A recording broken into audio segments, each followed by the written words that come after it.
Cool. So, welcome to the Working Wellbeings podcast. Thank you mate. so much for coming on. No, of course. So, Good to be for, so for the purpose of our audience, who are you and what do you do? Yeah, so my name's Simon J. I am the head of commercial at JAAQ, and I've been in mental health now 18 years, health technology the past 10. Come at everything I do from my own lived experience of severe depression in my late teens, and that's probably a good enough introduction for now. Yeah. So you said you've been in mental health for 18 years. So what did that look like? Yeah, I was at university, dropped out after my first year because I went through a really bad spell of depression, tried to end my life, dropped out of university and was just fascinated by the topic of mental health because back then my understanding of depression was someone in a straitjacket. It can't happen to me. So I became fascinated by it, and funnily enough, 10 minutes away from where I lived was the largest healthcare recruitment agency in the UK. And saw a job advert that they were looking for someone very junior to start finding psychiatrists and psychologists for their recruiters. And so I applied and was lucky enough to get it, and was just fascinated by learning more about how psychiatrists and psychologists operate. And just from there, carried on and set my own firm up eventually. Yeah. And then health tech, right? Yeah, that's it. So I was recruiting for a medical director of one of the largest private hospitals in the UK. And he was telling me his dreams of leaving there and starting his own health technology company. It was the first sort of B2B mental health app that was to hit the market back in 2015. And I thought this is something that's going to change the world and change how we all live and work. So it was an opportunity that I couldn't really turn down at the time. So yeah, sort of put the business on hold, started in health tech instead, and haven't looked back. Okay. So that's the business that you work for now, or is... No. So I was, the first business I was there. So it was going to change the world, but it didn't quite. Yeah. Well, we went from 0 users to 4 million users globally. No, we did really well. It was great fun, a great ride, had a lot of impact in what we were doing, and it was just time for a new challenge. So went into young people's mental health for a while, and then now I'm at a company called JAAQ, where we're looking after adults and young people with what we offer. Great. So tell me about JAAQ. So it stands for Just Ask a Question, right? That's right. Yeah, just ask a question. I love it. It was founded by a chap called Danny Gray. Danny experienced body dysmorphic disorder as a teenager, and used to wear his sister's makeup to help him with his appearance.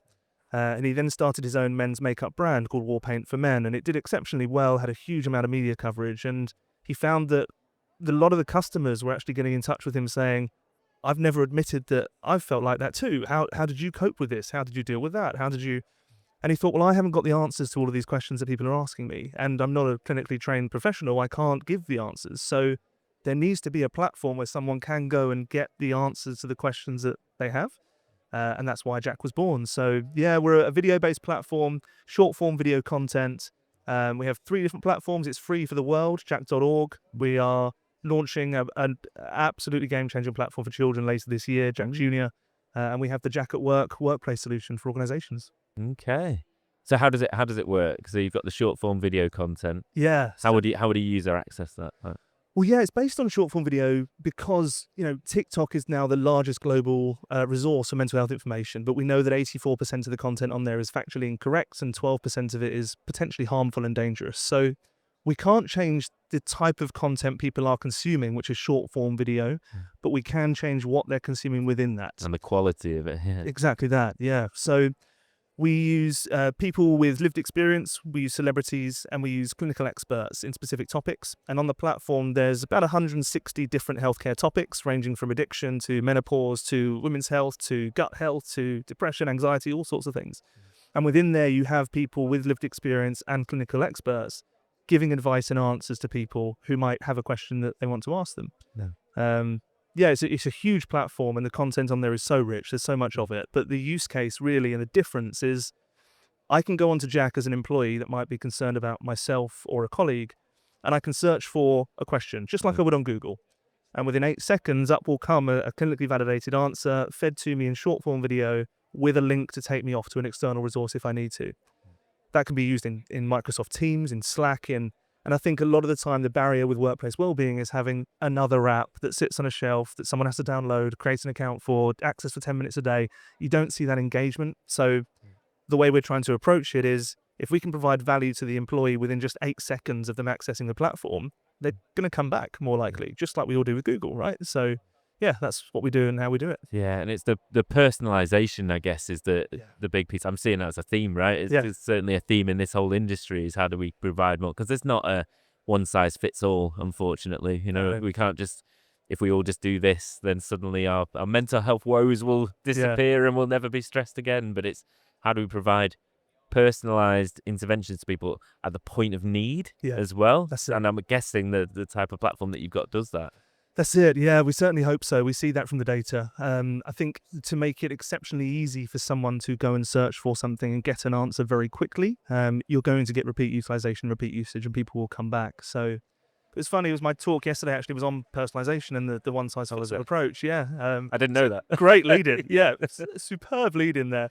But a lot of organizations look at demographic data, and one of the slides I had yesterday was you could have two men that are both born in 1948, both white British men, both live in a castle, and the demographic data on a page looks like they're going to be very similar people, but actually one's King Charles and one is Ozzy Osbourne. So the demographic data we have shows that these two people are arguably the same on paper. But if you look at their lives and their history and their background and the struggles they might deal with, they're going to be very, very different. And it goes back to exactly what you're saying there about understanding how we can personalize solutions for people rather than just relying on the demographic data that we have. Got you, got you. The thing I really like about what you're describing here is it's meeting people where they are as well. Yeah. With the short form content as an example of that. Yeah. We're not saying the best way to do this is to watch a 40-minute video, therefore you should do the best way. It's like, well, yeah, maybe I'm not suggesting a 40-minute video is inherently better than a 60-second video, but Yeah. even if it were, that's useless if no one accesses the damn thing. So it's almost like, well, meeting people where they are, what are they accessing and what are they consuming anyway? Yeah. And let's use those sorts of methodologies to That's put it. good content in front of them, right? Well, and we know since COVID, right, online video calls have gone up by 300% in the amount of time we're all on video calls. People's diaries now are such that we haven't got the time to be investing in, well, and we should have the time, right? That's not me saying, there's a slightly different question there or thought process, but people typically during their day-to-day haven't got the time to invest and engage in, okay, well, how do I access this support service if I need it? We're all so busy that we need to give people solutions that they can access extremely quickly and get an answer when they need it on their terms, when the time's right for them. Got you. So where do you see this product fitting in alongside the other portfolio of support that an organization might have? I'm thinking about like an employee assistance program. Would you see it as a replacement for that? Would you see it as a... No, I think from my perspective, I'm not clinically trained, but I come at things with quite a clinical angle wherever I can. If we look at the PHQ-9 and the GAD-7 as the sort of screening tool for anxiety and depression, you fill that questionnaire out and you're put into one of 5 buckets, which is no symptoms, mild, moderate, moderately severe, or severe. And the National Institute of Clinical Excellence recommend a treatment pathway for an individual based on the level of severity they're presenting. So if someone is moderately anxious or moderately depressed, counselling, medication, CBT, they're the things that the NHS will push you towards, right? So if we look at that from a workplace perspective, JAAQ at Work is not providing therapy to people, but we are providing psychoeducation at scale. Now, the National Institute of Clinical Excellence recommends psychoeducation and self-guided help for those first 2 rungs, 75% of the population, those with no symptoms and mild symptoms. What JAAQ then does is integrates through to EAPs or integrates through to private medical or to menopause support or to any of the benefits a company has so that we can signpost the user onto the right service when it suits them. So the typical use case, someone might come on, see a video on depression, see the link to the EAP, and then click to phone it. Yeah. And we've seen that with, the clients that we're working with, we're typically increasing utilization of their benefits by around 30%, including EAP utilization. So, we're not trying to take over the world and be the only platform. We're big on integrating and not competing, but actually working with partners and providers to make sure that the employee has a seamless journey to get the help they need. Yeah, I got you.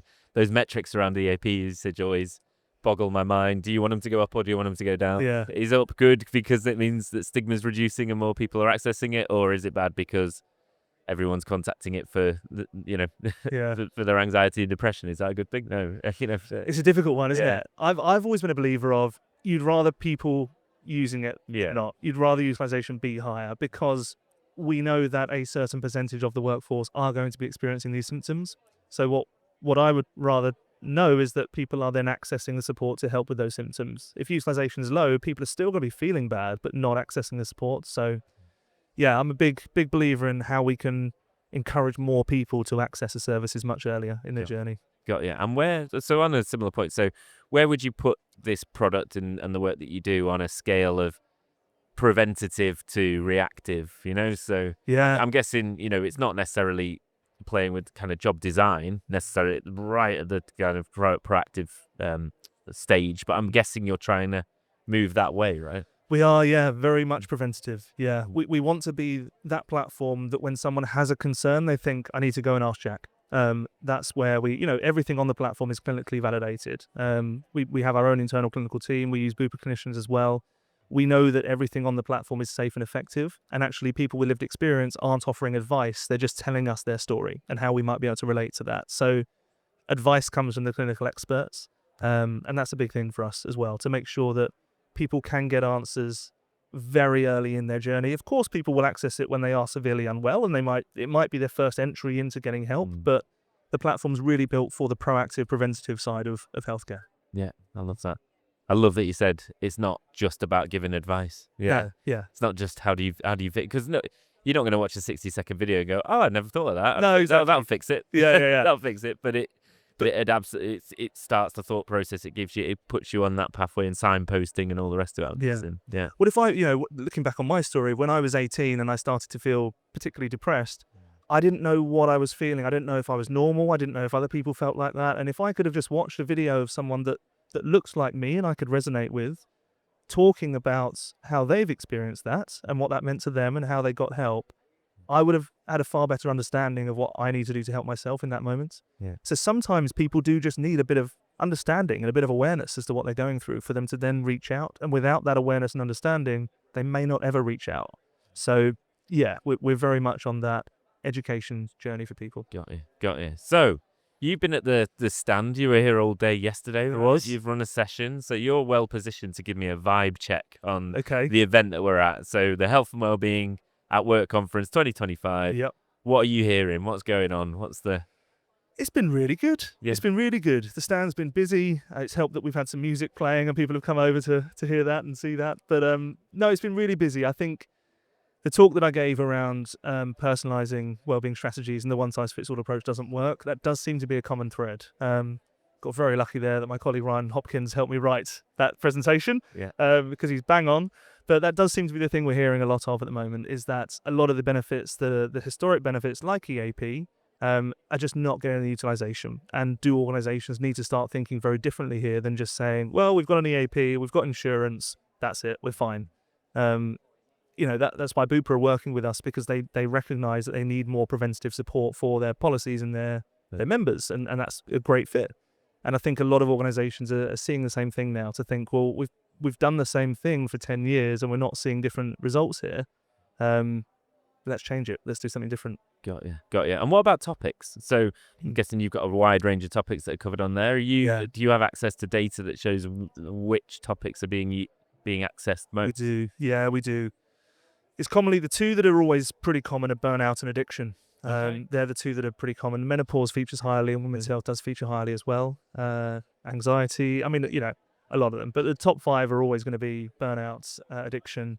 And then what we Any did... specific type of addiction? Well, this is it. So about 12 months ago, we started seeing addiction coming through as a topic that was very prominent. So we then sort of broke that topic down and filmed with experts on tech addiction, sex addiction, drug addiction, drink addiction, etc. And we have all the data now on all these different types of addictions that people might be viewing and understanding. Drink and drugs is still a very common one that we're seeing a lot of. But we even, we have people that are very interested in topics that are a bit more taboo, for example, that people don't talk about. So pornography addiction is one that's come up fairly recently. People don't talk about these things, and yet you think about pornography addiction, 1 in 12 of us experience that. Wow. So it's these things are a lot more prevalent and common than we might understand, and people haven't got the support for that very easily. It's probably quite a taboo topic to talk about, right? And how do you raise that? How do you get help for that? So we're sort of basing the growth of our platform on the data we're seeing and the searches that people make, and we continue to grow the content out from there. Yeah, that's really interesting. I'm a data geek, right? that you really got your finger on the pulse in terms of what, is, especially as you continue to grow that platform. So there's things like, you'll have heard of the ONS, the Office of National Statistics, have their measure of gross national well-being, where they ask people 4 questions. Although, I'll be honest with you, I'm not sure who's answering that, because I've never been asked, and I don't know anyone else who's been I asked. haven't. No, I don't know. I've never met anyone who's been asked those 4 questions. Apparently, they measure national well-being, and that's a level. It will give you a general feel for how stressed are people, how anxious are people, how happy are they, because there's some positive ones in there. Yeah. But it doesn't give you anything about the causes or the No. specific, the specific things that people are worrying about. Yeah. And your data could provide some of that. And I think this is why a lot of organizations, NatWest have been with us for about 18 months now. Huge advocates of what we're doing. We love working with NatWest because they care so deeply about getting it right. And the big thing for them was we were noticing utilization of the platform on certain topics and certain healthcare concerns. And we could say to NatWest, are you seeing this internally? And they would say, well, no, we're not. And we're saying, well, here's some valuable data for you then to help shape that strategy moving forward, because people are concerned about these topics and you're not addressing them. So rather than now not acting and waiting for people to go off sick as a result of that, let's be really proactive in supporting these people up front. PMI claims data is great, but it tells you the issues after they've happened. What we want to do with organizations is tell them the potential issues before they've actually happened. And that's what we're able to do with the data that we get. Yeah. And it's interesting how those issues will change. I'm sure they'll change. Yeah. You mentioned tech addiction. Yeah. Go back 10 years, 15 years, that's not even, that's you addicted to your Nokia. Yeah. I did like Snake on the Nokia. Yeah. Was that 15 years ago? That was probably like 25 years ago, in fairness. Oh, yeah, 25, I think. Yeah, I'm old, basically. Yeah, the 3310s those days. Yeah, but where was I going with that? It'll be interesting to see how they change. Yeah, and it does change. Yeah, it changes frequently. And every month we're saying to the organizations, this is what your data's showing. Let's populate your platform with the topics that are most relevant to the employees and what they've searched for the previous month. So, over the winter, seasonal affective disorder obviously was a huge one that was being searched for. Yeah. We're seeing that continually. Yeah, seasonal affective disorder. Do you know what? I know about it, obviously, given my background as a psychologist. Yeah. And it's not that I didn't believe it, because I definitely do. Go on, But let's be controversial. Tell me. This isn't. No, I just, it's one of those things where I just thought, well, there's nothing you can do about the weather. Yeah. But the last 2 years, the weather has been so bad that, look, I am not suggesting that I suffered from seasonal affective disorder, but bloody hell, it's been bad. Yeah, it has. You get up every morning and you're like, I understand it now. I understand how someone who, if they're struggling with something else, related to their mental health, this is it. And they get up and it's grey again, they could absolutely, that'd be the trigger point that makes that thing worse. It's it. And it's the comorbidity, I think, with mental health as well. It's the only healthcare concern really that if you've got a problem with a musculoskeletal condition, you're more likely to have a mental health issue. If you've got a problem with any healthcare concern, you're more likely to have a mental health issue. And it's so prevalent and common that, people need very personalized information available to them. Yeah. So grab your crystal ball, and we're sat here on a podcast in 5-10 years time. What's changed? What would you have liked to, not just what has changed, in a perfect world, let's say in a perfect world, what would you have liked to have changed? What are they talking about on the stages? For me, personally, I would like to find a way to help organizations and HR leaders show the impact of what they're trying to do. I think that's really important. I've always wanted to work on ROI and how we can prove that whatever we're doing is having an impact in the organization. And, we had the pre-COVID spell, and then COVID hit, and organizations were in full buying mode. The organizations were taking on all the different providers and services, but we saw 2021, 2022, there was just no engagement, no impact, and that's why organizations are rightly more skeptical about these sorts of things now.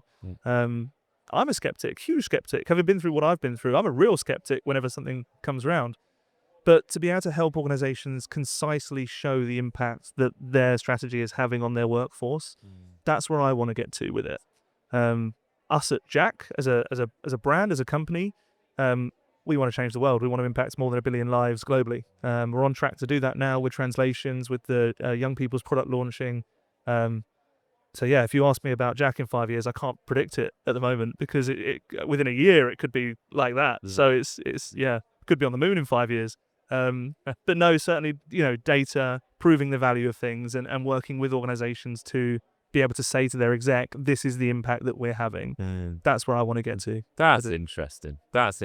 You said there was a real explosion of workplace providers and solutions and all those sorts of things, and then perhaps the future is in the next few years, or maybe this is already happening. The wheat gets, separated from the chaff, and I do predict that will happen as well. There'll be some consolidation. There'll be some that probably don't make it past this stage. There'll be some that do very well, and it'll be the ones that are showing the value, right? They're the ones that will do well.